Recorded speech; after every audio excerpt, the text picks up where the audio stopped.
Chennai super kings, royal Challengers Bangalore இந்த இரண்டு அணிகளுக்கான IPL போட்டி இன்று நடைபெற இருக்கக்கூடிய நிலையில் பெங்களூர் சின்னசாமி மைதானத்தில் கருப்பு வெள்ளை டி-ஷர்ட் சர்ச்சைக்குரிய வகையில் விற்கப்பட்டு வருகிறது.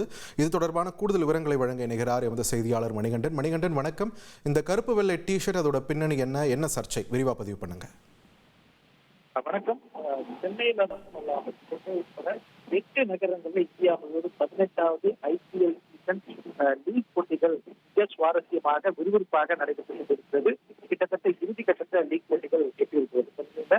Chennai super Kings, Rajasthan Royal Challengers Bangalore அணிகள் பெங்களூருல இன்று லீக் போட்டியில ஆட்டம் காண்கின்றன. முக்கியமாக சென்னை சூப்பர் கிங்ஸ் ஏற்கனவே ஆட்டத்திலிருந்து வெளியேற்றப்பட்டிருந்தாலும் அடுத்தடுத்த வெற்றிகளுக்காக ஆட்டங்களை விளையாடி கொண்டிருக்கின்றன. இந்த நிலையில அண்மையில 2016-17 ஆண்டுகள்ல சென்னை சூப்பர் கிங்ஸ் உடைய நிர்வாகிகள் மேட்ச் பிக்னிக்ல ஈடுபட்டதாக சென்னை சூப்பர் கிங்ஸும் ராஜஸ்தான் ராயல்ஸ் அணிகளும் ஐபிஎல் தொடர்ல அந்த குறிப்பிட்ட 2 ஆண்டுகளை விளையாட தடை விதிக்கப்பட்டிருந்தது. இந்த தடையை தொடர்ந்து 2016-17 ஆண்டுகள்ல இந்த 2 அணிகளுமே விளையாடவில்லை.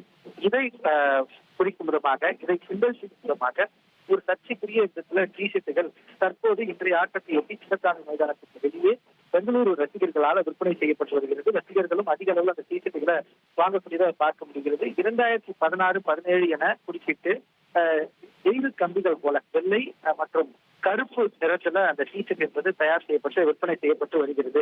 இந்த நிலையில கடந்த ஆண்டில் கூட இறுதிப் போட்டிக்கு முன்பாக பிளே ஆஃப் தகுதி பெறுவதற்கான போட்டியில தொடர்ந்து ஆர்சிபி ஜெயித்ததன் காரணமாக லீக் போட்டியை வெற்றி பெற்றதையே கொண்டாடியதெல்லாம் நம்மால் பார்க்க முடிந்தது.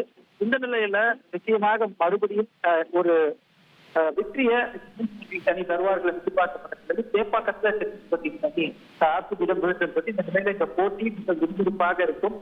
மிகுந்த எதிர்பார்ப்பு ரசிகர்களிடையே இருக்கக்கூடிய நிலையில இது போன்ற ஜெர்சி தற்போது சின்னசாமி மைதானத்துல விற்பனை செய்யப்பட்டு வருகிறது. இருந்த போதிலும் இதுவரை நடைபெற்றக்கூடிய 18 ஐபிஎல் தொடர்களிலும் ஒரே ஒரு முறை கூட ஆர்சிபி அணி கோப்பை வெல்லாதது குறிப்பிடத்தக்கது.